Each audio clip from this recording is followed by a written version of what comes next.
Sisters and brothers of America,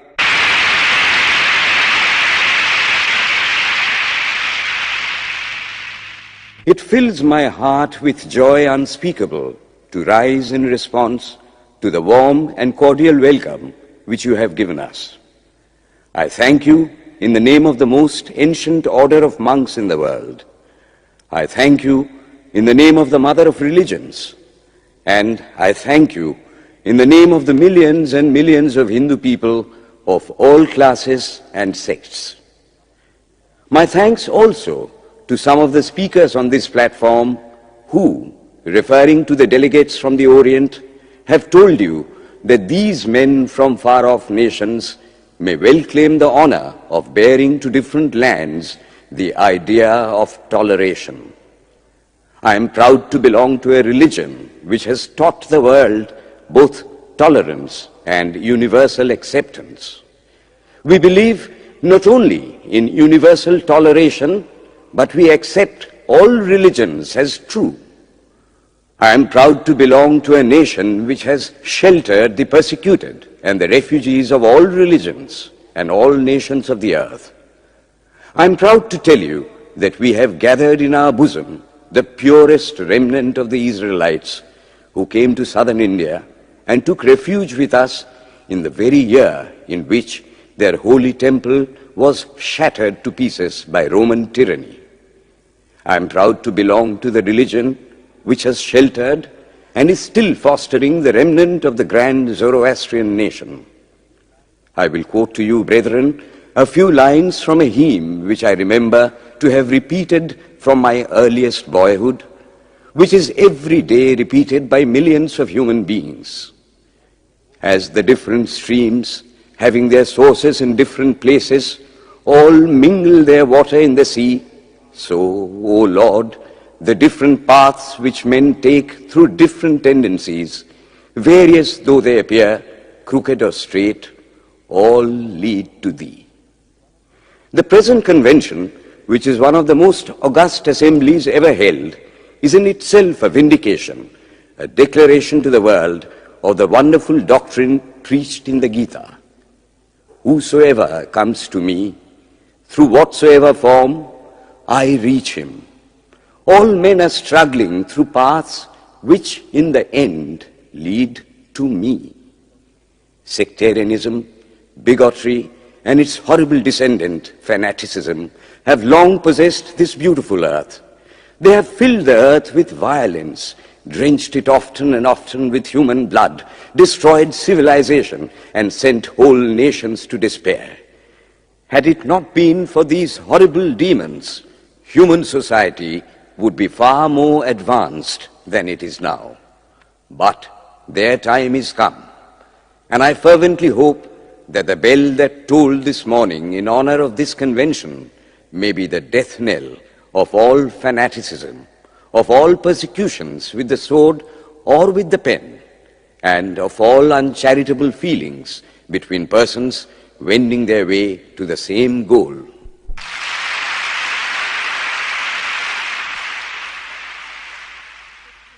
Ladies and gentlemen, on the agenda for today, the 15th of September, 1893, a galaxy of eminent speakers are scheduled to address us, and it gives us great pleasure to once again invite Swami Vivekananda to speak. His subject for today, Why We Disagree. I will tell you a little story. You have heard the eloquent speaker who has just finished say, "Let us cease from abusing each other," and he was very sorry that there should be always so much variance.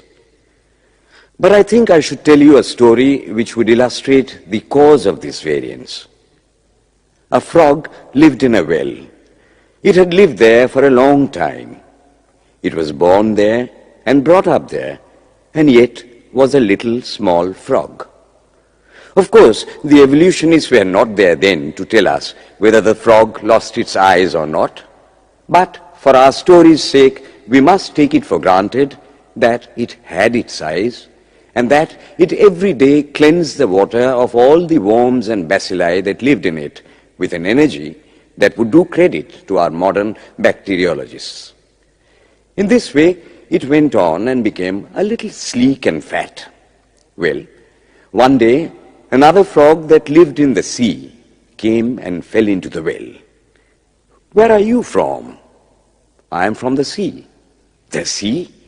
How big is that? Is it as big as my well?" And he took a leap from one side of the well to the other. "My friend," said the frog of the sea, "how do you compare the sea with your little well?" Then the frog took another leap and asked, "Is your sea so big?" "What nonsense you speak, to compare the sea with your well." "Well then," said the frog of the well, "nothing can be bigger than my well. There can be nothing bigger than this. This fellow is a liar, so turn him out." That has been the difficulty all the while. I am a Hindu. I am sitting in my own little well and thinking that the whole world is my little well. The Christian sits in his little well and thinks the whole world is his well.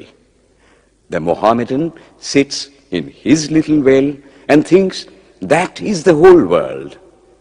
I have to thank you of America for the great attempt you are making to break down the barriers of this little world of ours, and hope that in the future the Lord will help you to accomplish your purpose.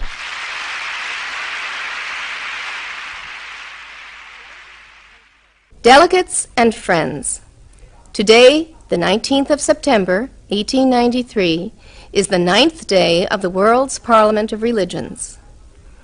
We have had the privilege of listening to many distinguished speakers from the world over address us on a variety of subjects. The time is at hand to now listen to the great monk from India, Swami Vivekananda, read his paper on Hinduism. Ladies and gentlemen, Swami Vivekananda. From the high spiritual flights of the Vedanta philosophy, of which the latest discoveries of science seem like echoes, to the low ideas of idolatry with its multifarious mythology, the agnosticism of the Buddhists and the atheism of the Jains, each and all have a place in the Hindu's religion. Where then, the question arises, where is the common center to which all these widely diverging radii converge? Where is the common basis upon which all these seemingly hopeless contradictions rest? And this is the question I shall attempt to answer. The Hindus have received their religion through revelation, the Vedas. They hold that the Vedas are without beginning and without end. It may sound ludicrous to this audience how a book can be without beginning or end. But by the Vedas, no books are meant. They mean the accumulated treasury of spiritual laws discovered by different persons in different times. Just as the law of gravitation existed before its discovery and would exist if all humanity forgot it, so is it with the laws that govern the spiritual world. The moral, ethical and spiritual relations between soul and between individual spirits and the Father of all spirits were there before their discovery and would remain even if we forgot them. The discoverers of these laws are called rishis, and we honor them as perfected beings. I'm glad to tell this audience that some of the very greatest of them were women.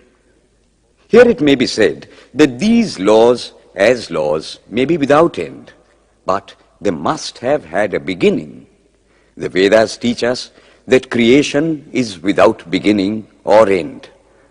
Science is said to have proved that the sum total of cosmic energy is always the same. Then, if there was a time when nothing existed, where was all this manifested energy? Some say it was in a potential form in God. In that case, God is sometimes potential, and sometimes kinetic, which would make him mutable. Everything mutable is a compound, and everything compound must undergo that change which is called destruction. So, God would die, which is absurd. Therefore, there never was a time when there was no creation. If I may be allowed to use a simile, creation and creator are two lines without beginning and without end, running parallel to each other. God is the ever-active providence by whose power systems after systems are being evolved out of chaos, made to run for a time and again destroyed. This is what the Brahmin boy repeats every day. The sun and the moon the Lord created like the suns and moons of previous cycles. And this agrees with modern science. Here I stand, and if I shut my eyes and try to conceive my existence, what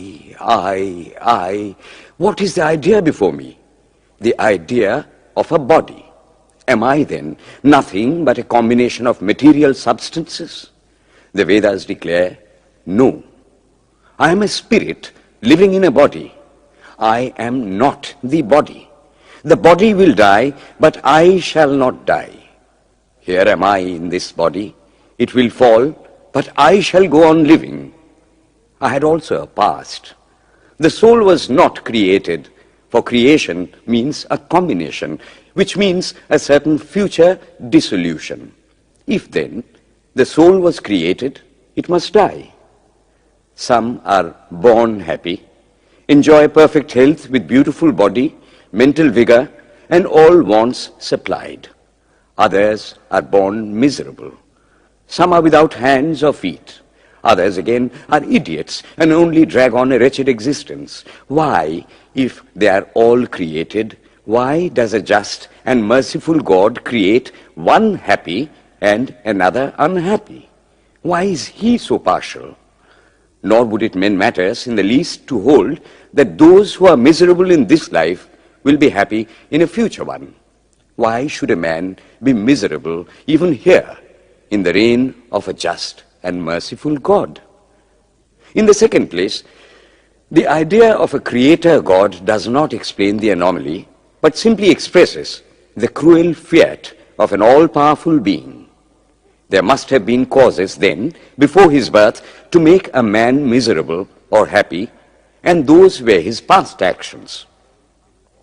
Are not all the tendencies of the mind and the body accounted for by inherited aptitude? Here are two parallel lines of existence, one of the mind, the other of matter. If matter and its transformations answer for all that we have, there is no necessity for supposing the existence of a soul. But it cannot be proved that thought has been evolved out of matter. And if a philosophical monism is inevitable, spiritual monism is certainly logical and no less desirable than a materialistic monism. But neither of these is necessary here. We cannot deny that bodies acquire certain tendencies from heredity, but those tendencies only mean the physical configuration through which a peculiar mind alone can act in a peculiar way. There are other tendencies peculiar to a soul caused by his past actions, and a soul with a certain tendency would, by the laws of affinity, take birth in a body which is the fittest instrument for the display of that tendency. This is in accord with science, for science wants to explain everything by habit, and habit is got through repetitions. So, repetitions are necessary to explain the natural habits of a newborn soul, and since they were not obtained in this present life, they must have come down from past lives. There is another suggestion. Taking all these for granted, how is it that I do not remember anything of my past life? This can be easily explained. I am now speaking in English. It is not my mother tongue. In fact, no words of my mother tongue are now present in my consciousness. But let me try to bring them up. And they rush in. That shows that consciousness is only the surface of the mental ocean, and within its depths are stored up all our experiences. Try and struggle. They would come up, and you would be conscious even of your past life. This is direct and demonstrative evidence. Verification is the perfect proof of a theory, and here is the challenge thrown to the world by the rishis. We have discovered the secret by which the very depths of the ocean of memory can be stirred up. Try it, and you would get a complete reminiscence of your past life. So then, the Hindu believes that he is a spirit. Him the sword cannot pierce, him the fire cannot burn, him the water cannot melt, him the air cannot dry. Is nowhere, but whose center is located in the body, and that death means the change of this center from body to body. Nor is the soul bound by the conditions of matter. In its very essence, it is free, unbounded, holy, pure, and perfect. But somehow or other, it finds itself tied down to matter and thinks of itself as matter. Why should the free, perfect, and pure being be thus under the thraldom of matter, is the next question. How can the perfect soul be deluded into the belief that it is imperfect? We have been told that the Hindus shirk the question and say that no such question can be there. Some thinkers want to answer it by positing one or more quasi-perfect beings and use big scientific names to fill up the gap. But naming is not explaining. The question remains the same. How can the perfect become the quasi-perfect? How can the pure, the absolute, change even a microscopic particle of its nature? But the Hindu is sincere.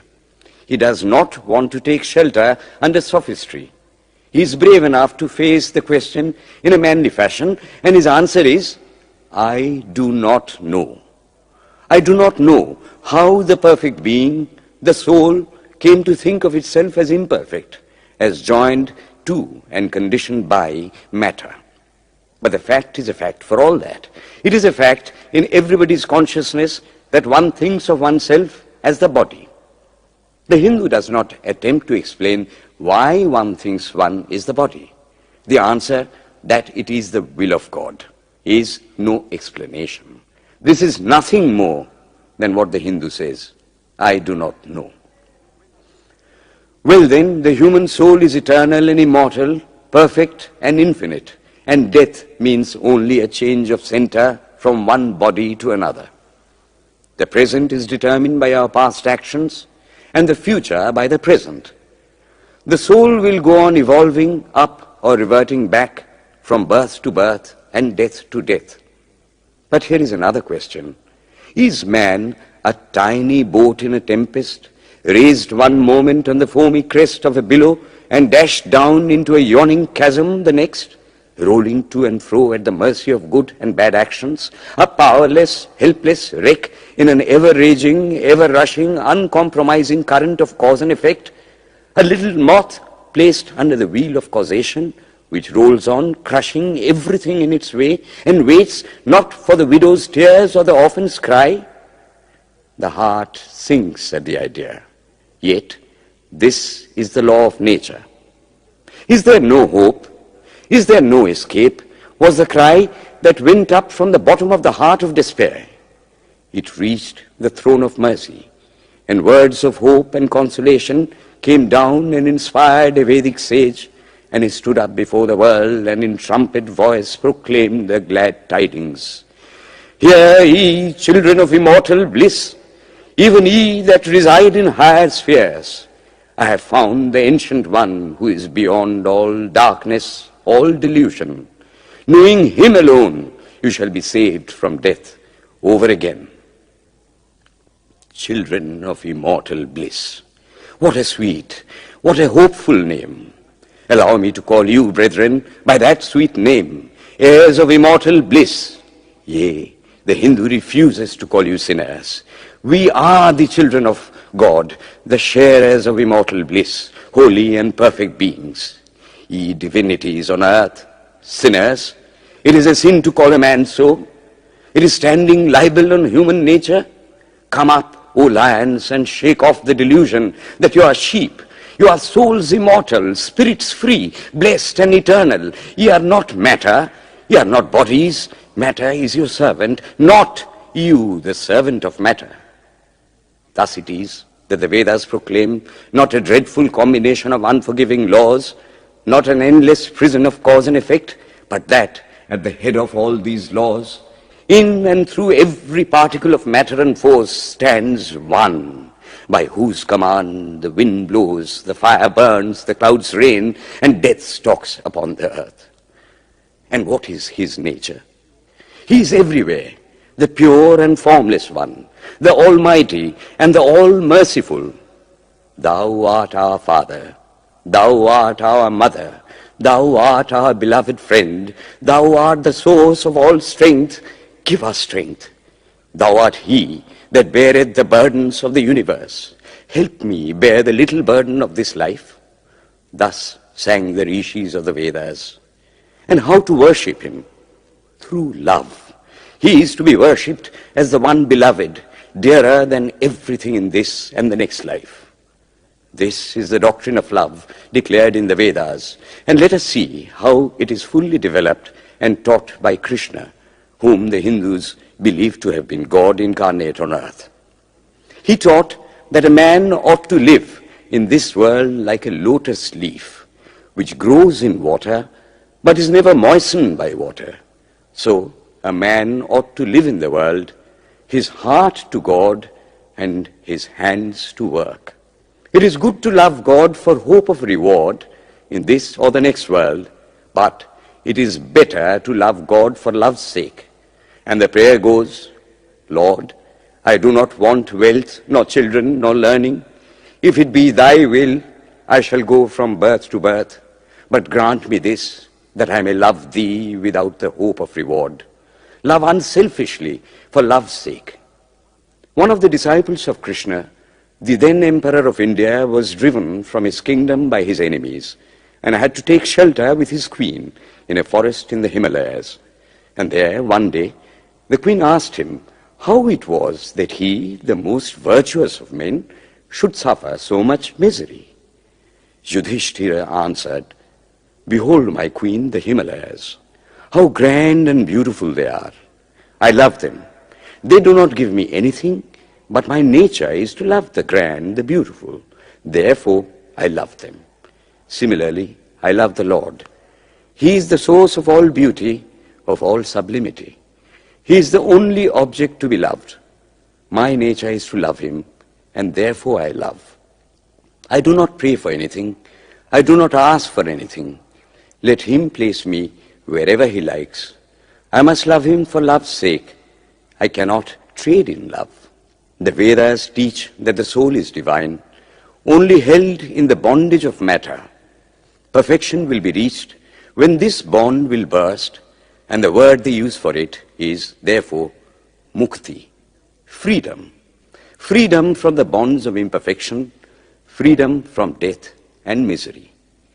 And this bondage can only fall off through the mercy of God, and this mercy comes on the pure. So, purity is the condition of his mercy. How does that mercy act? He reveals himself to the pure heart. The pure and the stainless see God, yea, even in this life. Then and then only all the crookedness of the heart is made straight. Then all doubt ceases. He is no more the freak of a terrible law of causation. This is the very center, the very vital conception of Hinduism. The Hindu does not want to live upon words and theories. If there are existences beyond the ordinary sensuous existence, he wants to come face to face with them. If there is a soul in him which is not matter, if there is an all-merciful universal soul, he will go to him direct. He must see him, and that alone can destroy all doubts. So, the best proof a Hindu sage gives about the soul, about God, is, I have seen the soul, I have seen God. And that is the only condition of perfection. The Hindu religion does not consist in struggles and attempts to believe a certain doctrine or dogma, but in realizing not in believing, but in being and becoming. Thus, the whole object of their system is by constant struggle to become perfect, to become divine, to reach God and see God. And this reaching God, seeing God, becoming perfect, even as the Father in heaven is perfect, constitutes the religion of the Hindus. And what becomes of a man when he attains perfection? He lives a life of bliss infinite. He enjoys infinite and perfect bliss, having obtained the only thing in which man ought to have pleasure, namely God, and enjoys the bliss with God. So far, all the Hindus are agreed. This is the common religion of all the sects of India. But then, perfection is absolute, and the absolute cannot be two or three. It cannot have any qualities. It cannot be an individual. And so, when a soul becomes perfect and absolute, it must become one with Brahma, and it would only realize the Lord as the perfection, the reality of its own nature and existence, the existence absolute, knowledge absolute, and bliss absolute. We have often and often read this called the losing of individuality and becoming a stock or a stone. He jests at scars that never felt a wound. I tell you, it is nothing of the kind. If it is happiness to enjoy the consciousness of this small body, it must be greater happiness to enjoy the consciousness of two bodies, the measure of happiness increasing with the consciousness of an increasing number of bodies, the aim, the ultimate of happiness being reached when it would become a universal consciousness. Therefore, to gain this infinite universal individuality, this miserable little prison individuality must go. Then alone can death cease when I am one with life. Then alone can misery cease when I am one with happiness itself. Then alone can all error cease when I am one with knowledge itself. And this is the necessary scientific conclusion. Science has proved to me that physical individuality is a delusion, that really my body is one little continuously changing body in an unbroken ocean of matter, and Advaita, or unity, is the necessary conclusion with my other counterpart, soul. Science is nothing but the finding of unity. As soon as science would reach perfect unity, it would stop from further progress, because it would reach the goal.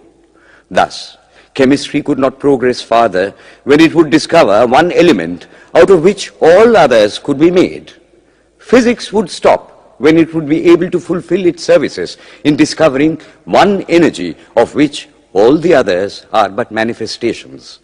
And the science of religion become perfect when it would discover Him who is the one life in a universe of death, Him who is the constant basis of an ever-changing world, one who is the only soul of which all souls are but delusive manifestations. Thus is it, through multiplicity and duality, that the ultimate unity is reached. Religion can go no farther. This is the goal of all science. All science is bound to come to this conclusion in the long run. Manifestation and not creation is the word of science today.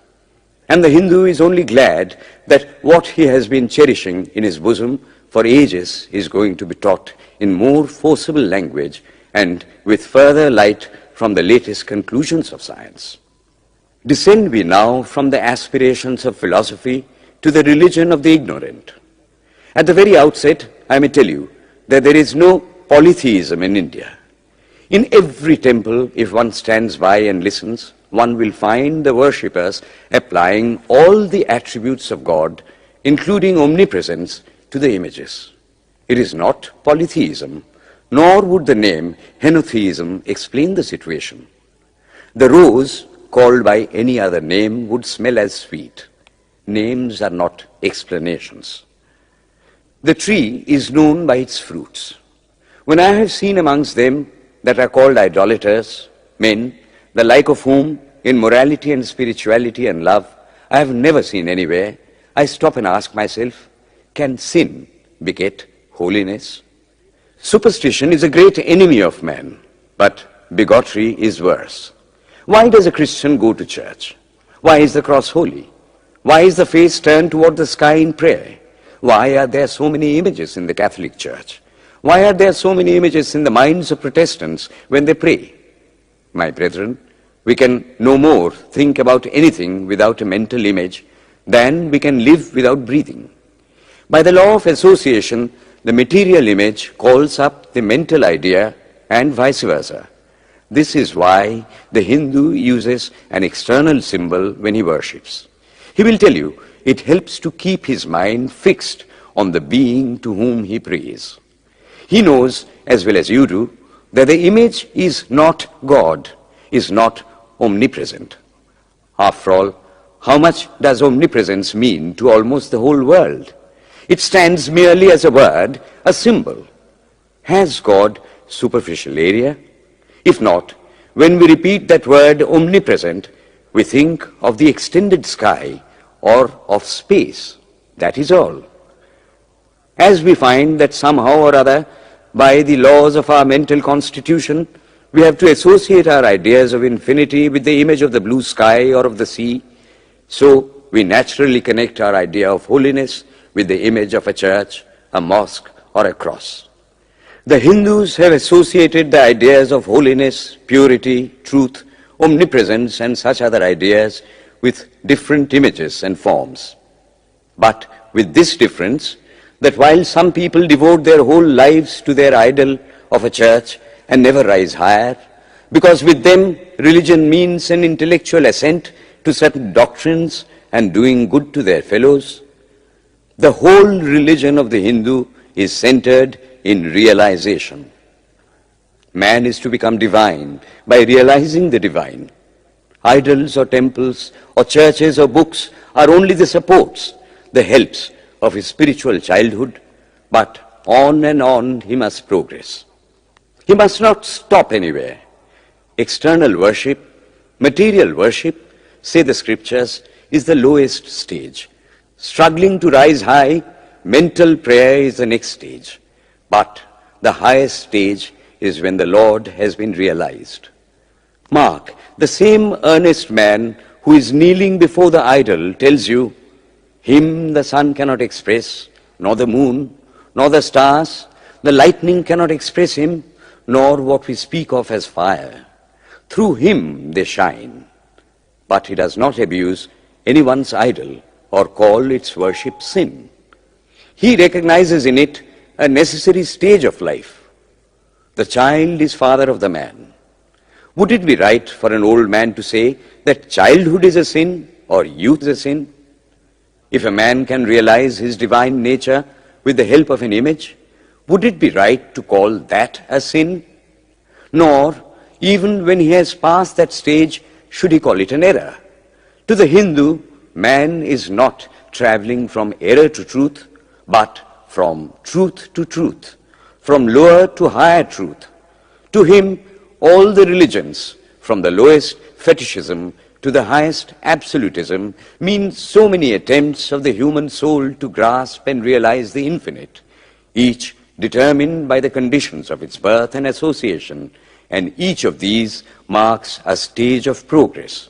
And every soul is a young eagle soaring higher and higher, gathering more and more strength till it reaches the glorious sun. Unity in variety is the plan of nature, and the Hindu has recognized it. Every other religion lays down certain fixed dogmas and tries to force society to adopt them. It places before society only one coat which must fit Jack and John and Henry all alike. If it does not fit John or Henry, he must go without a coat to cover his body. The Hindus have discovered that the absolute can only be realized or thought of or stated through the relative, and the images, crosses and crescents are simply so many symbols, so many pegs to hang spiritual ideas on. It is not that this help is necessary for everyone, but those that do not need it have no right to say that it is wrong, nor is it compulsory in Hinduism. One thing I must tell you, Idolatry in India does not mean anything horrible. It is not the mother of harlots.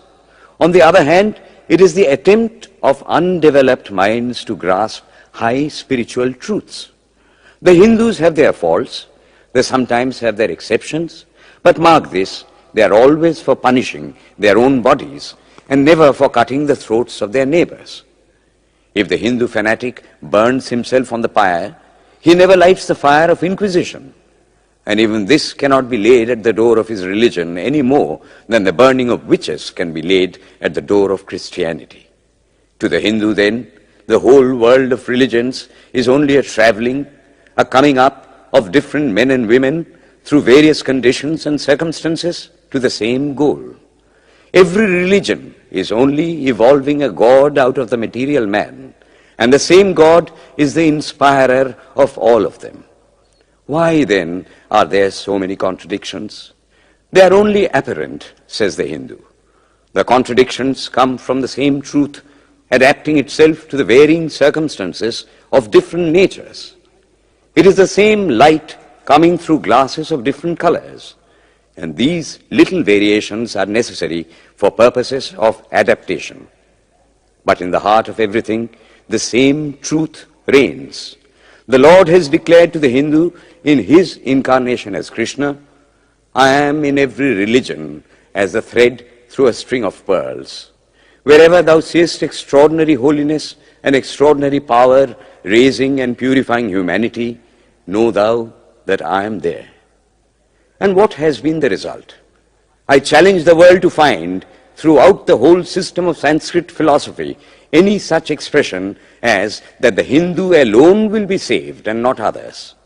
Says Vyasa, we find perfect men even beyond the pale of our caste and creed.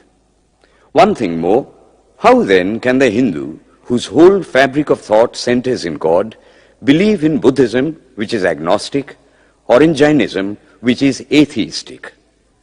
The Buddhists or the Jains do not depend upon God, but the whole force of their religion is directed to the great central truth in every religion, to evolve a God out of man. They have not seen the Father, but they have seen the Son. And he that hath seen the Son hath seen the Father also. This, brethren, is a short sketch of the religious ideas of the Hindus. The Hindu may have failed to carry out all his plans, but if there is ever to be a universal religion, it must be one which will have no location in place or time, which will be infinite like the God it will preach, and whose sun will shine upon the followers of Krishna and of Christ, on saints and sinners alike, which will not be Brahminic or Buddhistic, Christian or Mohammedan, but the sum total of all these, and still have infinite space for development, which in its Catholicity will embrace in infinite arms and find a place for every human being from the lowest groveling savage, not far removed from the brute, to the highest man towering by the virtues of his head and heart almost above humanity, making society stand in awe of him and doubt his human nature. It will be a religion which will have no place for persecution or intolerance in its polity, which will recognize divinity in every man and woman, and whose whole scope, whose whole force will be centered in aiding humanity to realize its own true divine nature. May he, who is the Brahma of the Hindus, the Ahura Mazda of the Zoroastrians, the Buddha of the Buddhists, the Jehovah of the Jews, the Father in heaven of the Christians, give strength to you to carry out your noble idea. The star arose in the east. It traveled steadily towards the west, sometimes dimmed and sometimes effulgent, till it made a circuit of the world. And now it is again rising on the very horizon of the east, the borders of the sun-pole, 1,000-fold more effulgent than it ever was before.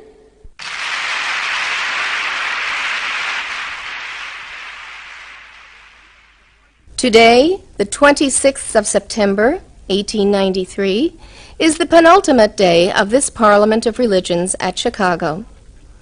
We have listened to engrossing discourses on the religions and theologies of the participating countries in these past 2 weeks.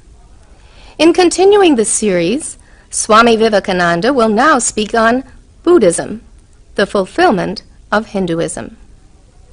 The religion of the Hindus is divided into two parts, the ceremonial and the spiritual. The spiritual portion is specially studied by the monks. In that, there is no caste. A man from the highest caste and a man from the lowest may become a monk in India, and the two castes become equal. In religion, there is no caste. Caste is simply a social institution. When Buddha was teaching, Sanskrit was no more the spoken language in India. It was then only in the books of the learned. Some of Buddha's Brahmin disciples wanted to translate his teachings into Sanskrit, but he distinctly told them, "I am for the poor, for the people. Let me speak in the tongue of the people." And so, to this day, the great bulk of his teachings are in the vernacular of that day in India.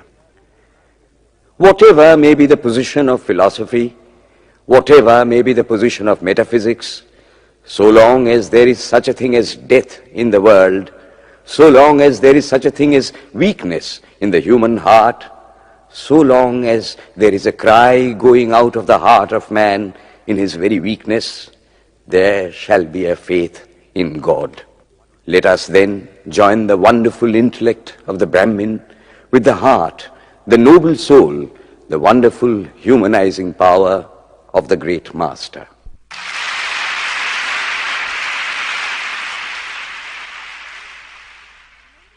Ladies and gentlemen, in a short while from now, the World's Parliament of Religions at Chicago will come to a close. And this day, the 27th of September, 1893, will go down in history as a landmark for more reasons than one. It is in the fitness of things that we now call upon Swami Vivekananda from India to address this final session.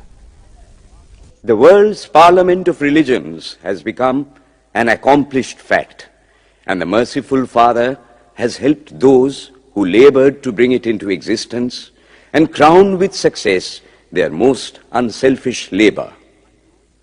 My thanks to those noble souls whose large hearts and love of truth first dreamt this wonderful dream and then realized it.